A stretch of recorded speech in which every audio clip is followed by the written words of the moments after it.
Good morning, everyone. I'm Lena Maier-Hein from the German Cancer Research Center, and today I'm speaking to you in my role as a board member of the MICCAI Society. MICCAI is an acronym for Medical Image Computing and Computer-Assisted Interventions. And also I'm a representative of the MICCAI Board Challenge Working Group. So first of all, let me really thank NVIDIA for inviting us here. We think that there's a large overlap in interest between the GTC community and the MICCAI community. And also many thanks for sponsoring our MICCAI challenges this year with compute power. This has already had a great impact on challenge quality, as Annika will highlight later. And now let us present this talk on behalf of the MICCAI Board Challenge Working Group. So I'm sure if you follow the media, you see all these success stories of deep learning, algorithm beating dermatologists, cardiologists, etc., etc. But now there's also increasing criticism. And I like this quote actually of a relatively recent paper, which said that the inconvenient truth is that the algorithms that feature prominently in research literature are in fact not executable at the front lines of clinical practice. So let's look a little bit deeper into this.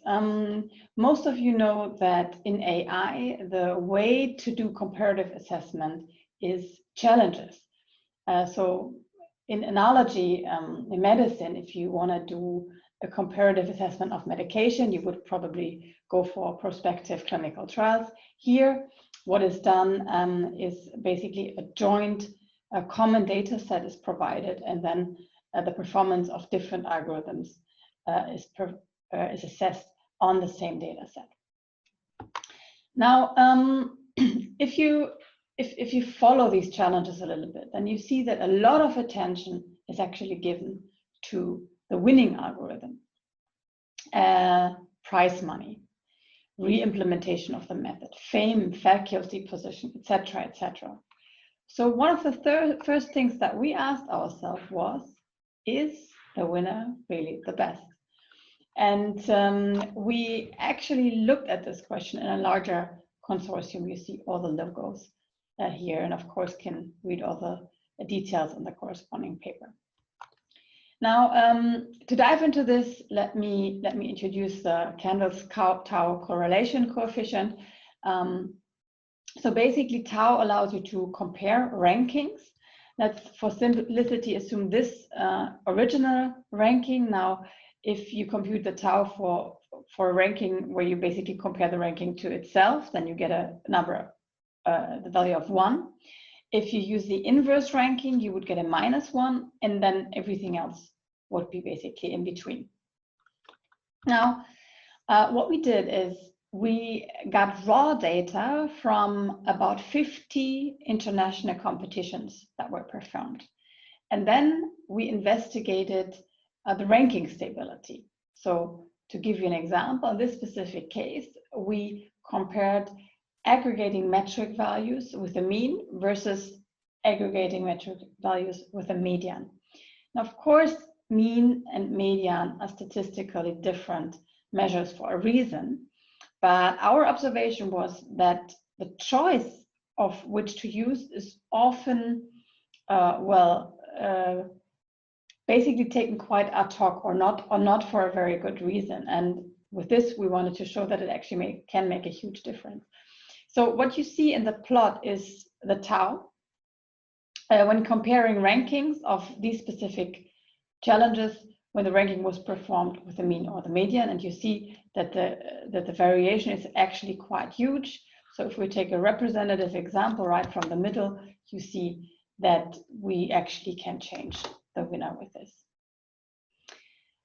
Another example, and I'm being very anecdotal here, you can read all the comprehensive details in the paper that I'm citing here. Another example is the different observers. So we observed that if you take different observers to annotate the data, you can also change the ranking. And this is actually, I think, a very exciting topic, specifically in medicine. And if you're interested, I recommend this great paper from Leo Joskovich group here, who showed that basically there's a huge difference between contours drawn for various organs when you compare different radiologists. And then you can think about all the implications with respect to ground truth and challenges. So making a long story short, we found that challenge rankings are very sensitive to a range of design parameters, like the metric applied, the type of test case aggregation performed, and also the observer annotating the data. Now, given this instability, we took a deeper look into the topic of cheating. I know this is a very delicate one, and you may think that people don't cheat. I really doubt this from all my experience, and I want to give you a simple example from last year's challenge. Here you see the submission of the same team. In this particular challenge, the participants were actually provided the test cases, they ran their algorithms, they sent the results back, and they got basically a performance measure for all the test cases. And interestingly, well, they had the possibility to resubmit a few times. And interestingly, when they resubmitted, the well-performing test cases, the numbers for them didn't change at all. And this is already weird because, you know, from a statistical point of view, the probability of having the exact same number twice is basically 0. Whereas there was a change in the low-performing ones. And this really looks like some tuning, right? Based on the knowledge, what happened on the test cases. Just one random example, basically. So our hypothesis is that most people are fair, but there will always be people that exploit the system. And this can not only be the challenge participants. So we analyzed this in our MICCAI 2018 paper. Reinke, I'll have a look if you're interested, but it can also be actually the organizers. So for example, imagine a vicious challenge organizer. And basically we found that before a challenge takes place, relatively little information, especially at that time before we took countermeasures, was actually provided on how the ranking will be performed. So maybe the metric was provided, not even in all cases. But then do you take the mean or the median? How do you aggregate exactly? How do you deal with missing values, etc.? All this was not revealed. So if you're a vicious organizer, you could actually tune the ranking, right? Maybe you don't want your main competitor to be ranked first. And again, a comprehensive analysis in our papers, but I will show you what it means visually. So let's take this very well-known challenge here. And here we played around with the ranking slightly. So we used different metrics, dissimilarity coefficient, Hausdorff distance, the 95% variant, so the most well-known metrics. We used mean with this median. That's the second parameter that we changed. And also we played around with first computing a ranking per test case, then averaging the ranking versus first basically aggregating all the metric values and then performing the ranking.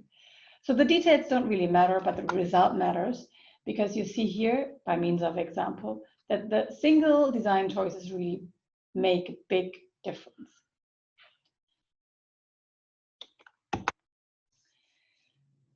So now let's assume that we could fix all these issues. I will come back to this. So let's assume we have a well-designed challenge.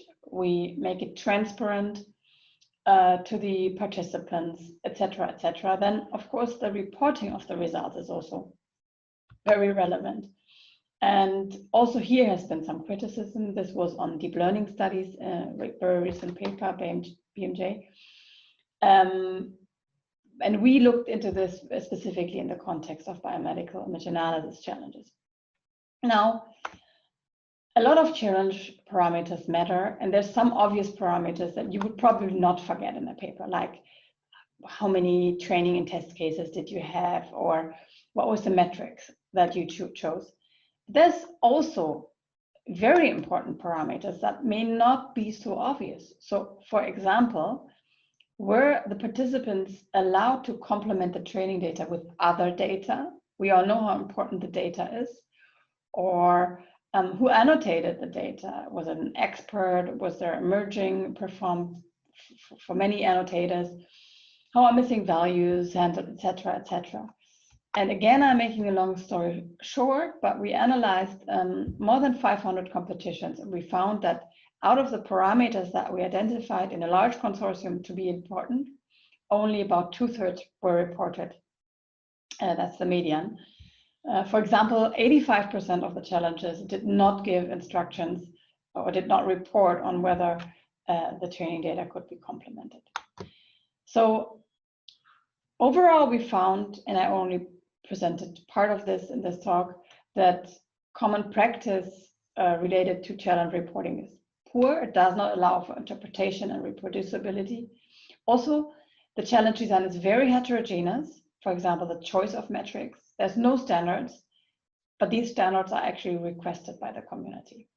More of this in the Nature Communications paper that I cited below.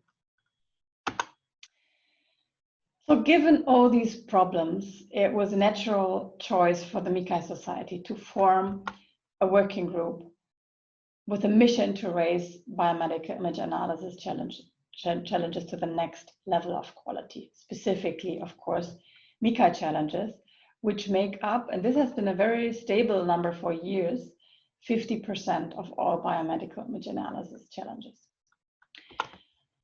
So the first thing that we did, this was back in 2018, is we took our parameter list that we compiled with the consortium, and we developed a tool for providing all this information. Then we used the comprehensive design information to review challenges for MICCAI. And we think this was a good step forward, not only because the information was provided in a comprehensive manner, but because we think that if you ask people specific questions, so for example, why did you go for a certain split of training and test data, then this alone can already make a difference. And we were very happy to see actually that ISPI and Middle actually adapted this toolkit also for their challenges. This year we took it one step further. So before we basically had the challenge review, and then the organizers did essentially what they wanted. And we also observed that they deviate from what they had promised. So we invented this step of indirect quality control, where we were inspired by clinical trials, actually. So if you want to perform a clinical trial, you register it beforehand. And this is exactly what we do now. So we take all the information that is in the system, we export a PDF of this, we uploaded it to Zenodo that gets a dedicated DOI. Now it's there forever, basically. And if you want to make a change, you basically have to upload a new version, and this is then made transparent. So changes are basically marked in red. Well, these parameters are, of course, not only good for designing a challenge, but also for reporting. We now have our bias checklist accepted, actually, medical image analysis. This was also actually inspired by clinical studies, the consort statement, for example. So if you submit a clinical trial, you typically have checklists of which information to provide. And inspired by this, we developed this, this checklist also to report on challenges. And a very related topic is, of course, on how exactly you report results, and specifically how you deal with uncertainties. So this brings us back to the ranking question. So to make this visual, I will give you an example. Before, let me tell you that we found that in the challenges that we analyzed, only, well, basically 27%, one-fourth of all reports were based only on ranking tables, no further information. Then quite a substantial amount also provided box plots, but then this is almost where it ends.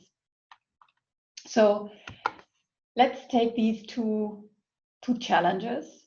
The columns basically represent in this case, 5 algorithms. Blue dots are the individual test cases.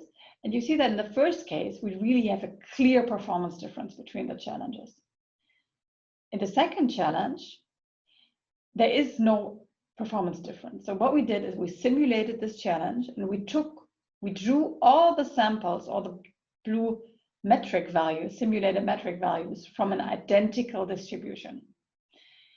These raw plots would actually result in the same ranking. And now you can see how dangerous it is to only report rankings. So what can we do? Very quickly. Many of you may be aware of bootstrapping. The idea is basically if you have n test cases in this case, you would basically draw from them with putting back.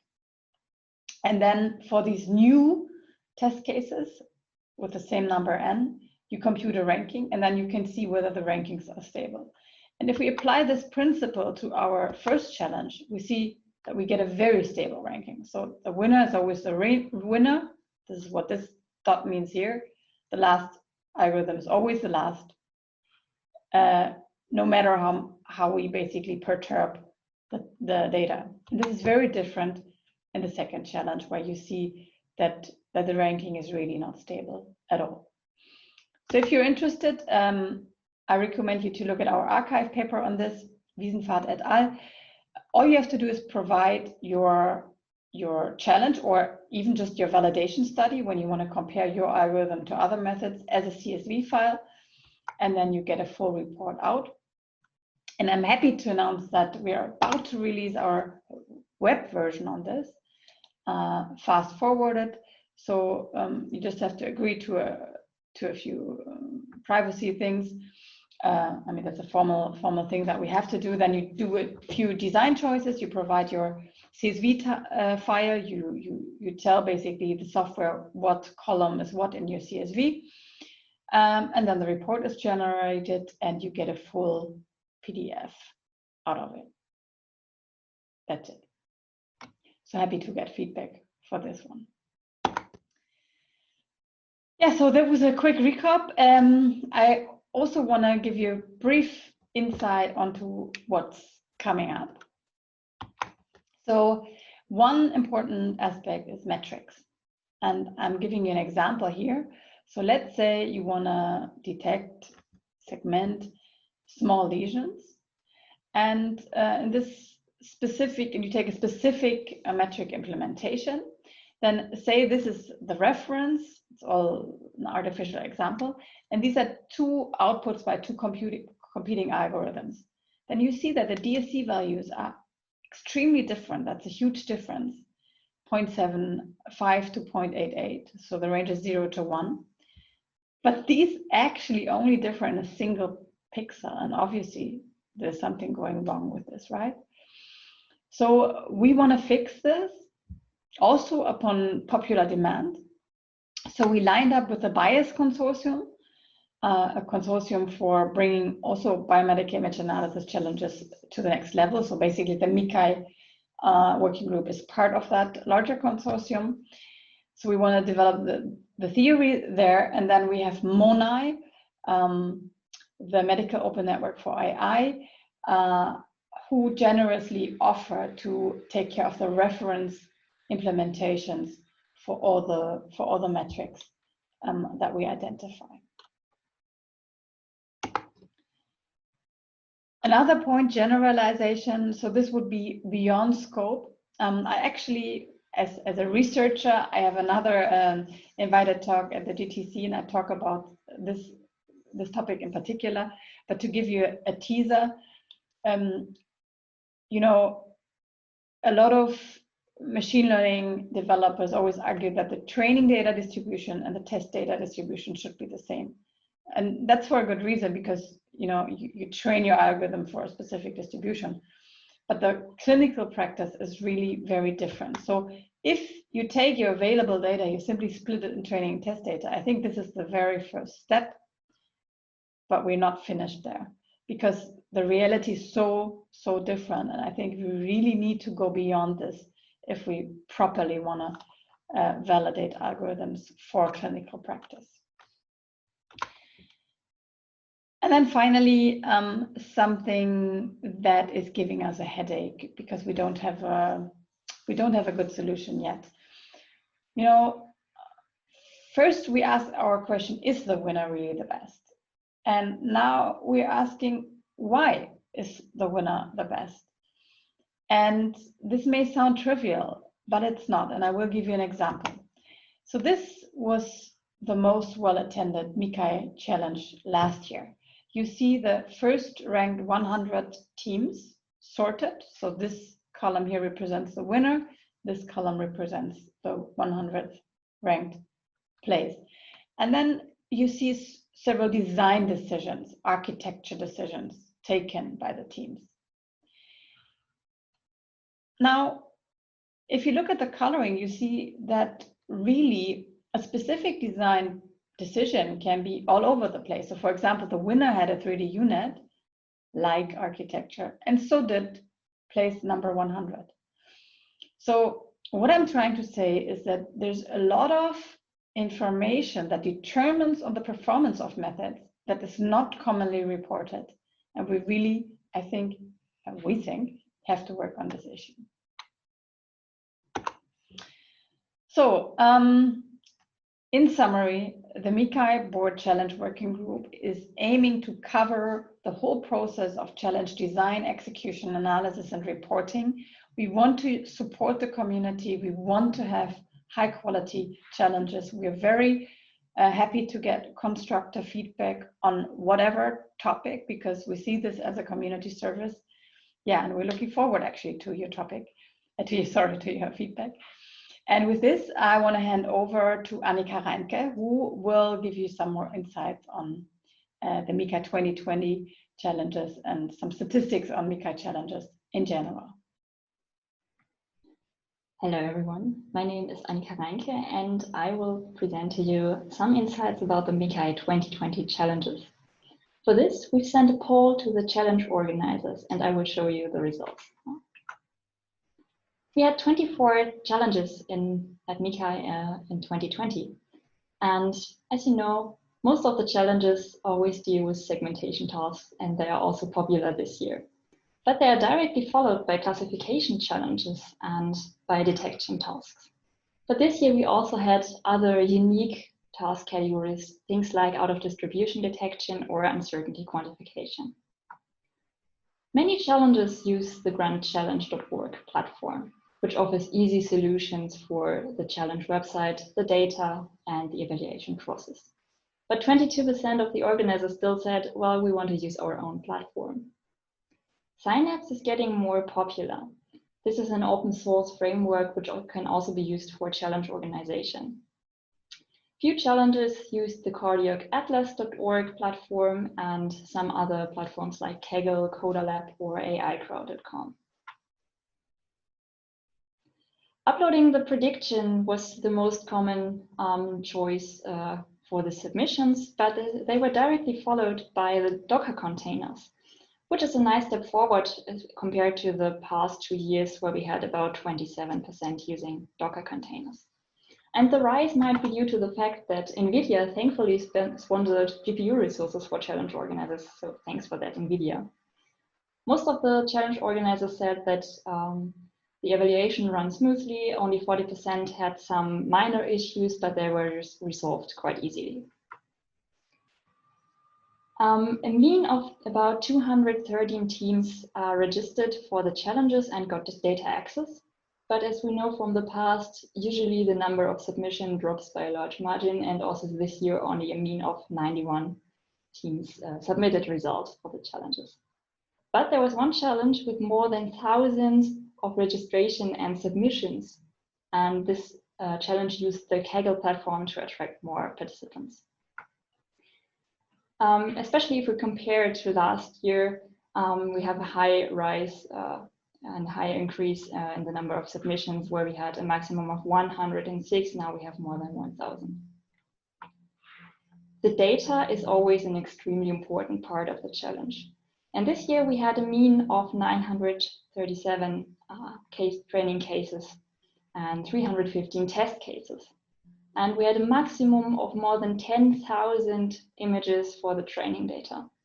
This also exceeds the maximum that we had last year, which was about 9,000. And good news to everybody, more than 90% of the challenges say that the data is either already publicly available or will be publicly available soon. Finally, we asked the challenge organizers about some deeper insights. So we asked them whether they think that the winning algorithms already exceed the current state of the art. And 79% of the challengers said yes, they do, which is nice. That means we're making some progress, we're going in the right direction. And we asked whether they think that the problem that they wanted to address with the challenge is solved. But 66% of them say only partially or not at all. So we still have some work to do here. Here you see all the challenges that were organized in 2020. Perhaps you have already attended one of the events. If not, perhaps you want to join some of the challenges on Thursday. Let me highlight just a few things that are interesting about the challenges. So, for example, the Computational Precision Medicine Challenge. They combined radiology and pathology, and this led to more accurate classification results. The 3D head and neck tumor segmentation challenge combined PET and CT information, and the algorithms of the challenge exceed the inter-rater agreement. At the moment, we only have one CAI challenge at MICCAI, the endoscopic vision challenge, which has 4 sub-challenges in endoscopy and microscopy. Although many of us are working on deep learning solutions, the Learn Direct challenge found that conventional methods actually outperform the deep learning methods. And finally, there was the medical out-of-distribution analysis challenge. With a quite different approach than the other challenges, they rendered anomalies into scans, and the task was to detect those anomalies. So just to check, do you see something weird in these scans? Just have a few seconds looking at these images. Well, perhaps you've seen that there's a dolphin, some mass in the image in the stomach region, and a butt. So with this, I would like to thank every challenge organizer that participated in our poll, and some of them also showed us some really nice graphical abstracts. So thanks to those challenge organizers who sent these graphical abstracts. And with this, I would like to close this session. We will continue now with some detailed highlights of some MICCAI challenges that will be presented by Bernhard Landmann. And with this, I would like to thank you all for your attention.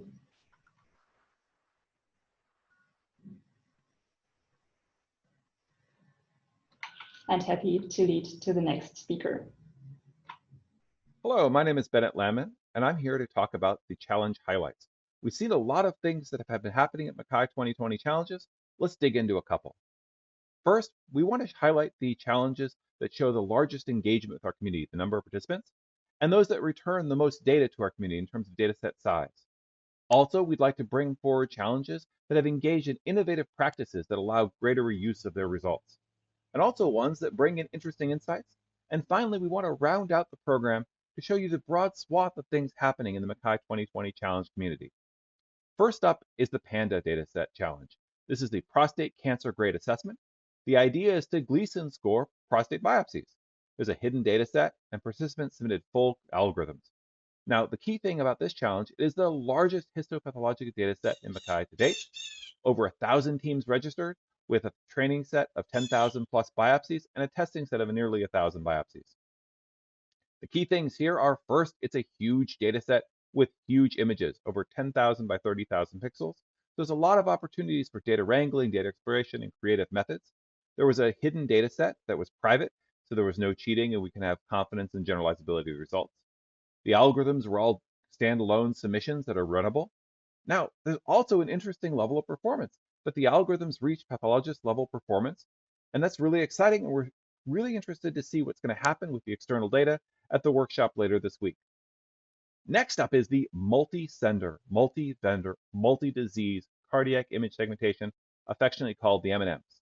The idea here was to go from a standard type of approach where it's one center, well-characterized data, and to move to a set where we could show generalizability in much like a clinical setting for the very difficult anatomy of the heart. There was a remote evaluation of the models using Singularity and our partner NVIDIA resources. 80 teams registered with 14 completing this challenge, and the data set was substantial with 175 training cases and 200 testing cases. The key thing here is the problem is hard. Data augmentation is key to good domain generalization. And in the testing set, there were some that were in the training set and some without.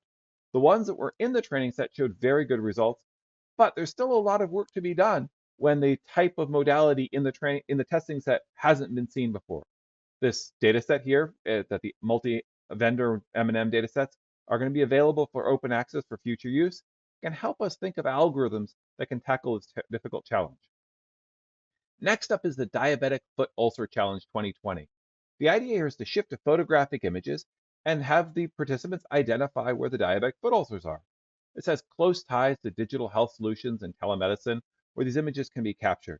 31 teams registered and 11 teams completed. There was a substantial data set of 2,000 training images and 2,000 testing images. Now, there's a lot of variety and popularity of algorithms from faster RCNN to efficient DET, YOLO 3, 4, and 5, as well as ensemble-based methods. The results were promising, pretty good with an MAP of 0.69 and F1 score of 0.74. And there's a lot of progress and innovation in this new imaging mode area that's relatively new to MICCAI. And we're excited to see what's going to happen in DFUC 2021. BraTS came back strong this year in 2020. This is the Brain Tumor Segmentation Challenge.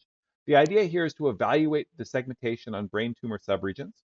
They had a lot of innovation in how this challenge was structured.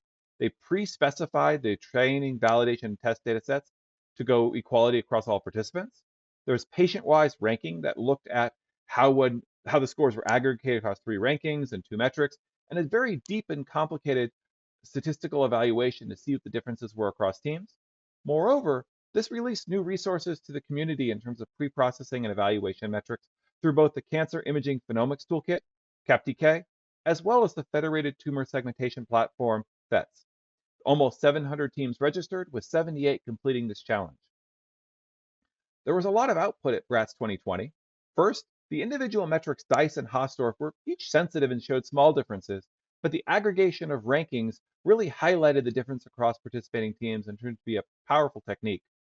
Now, interestingly, in a secondary task, the output of the accuracy of the results was not as indicative of one might think for predicting overall survival. And this is something that can be explored more deeply later on. Additionally, in a tertiary task, there was an uncertainty evaluation where algorithms fed back their own certainty of localized predictions. This opens up a lot of areas of computation and thinking and integration, a challenge of how should we score an algorithm that's uncertain? How should this be integrated in terms of ranks and accuracy? Finally, monetary rewards are great. We're thankful for Intel for AI making this happen.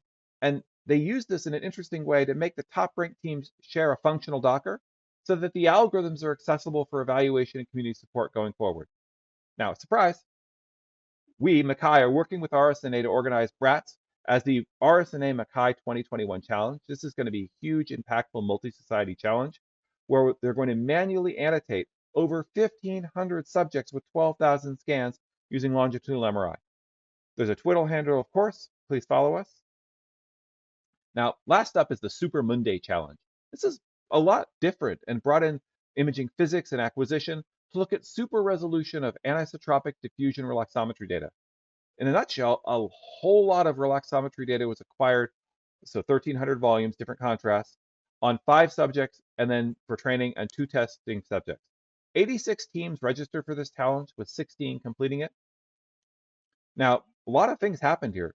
There's a lot of opportunities for examining sparse sampling in MR contrast parameter space with flexible designs and eloquent data analysis, linking an interpretation and modeling of the problem to the image processing of super resolution. And it showed that there can be a close collaboration between new acquisitions and MR physics, as well as machine learning-based ideas for bringing all these things together. A whole range of innovative solutions came forward with different foci and sub-interests, and we're excited to see what happens at the CDMRI workshop later this week. Hopefully you've enjoyed this brief tour of the many challenges that are happening at MICCAI 2020, And I appreciate your attention. Enjoy the rest of the day.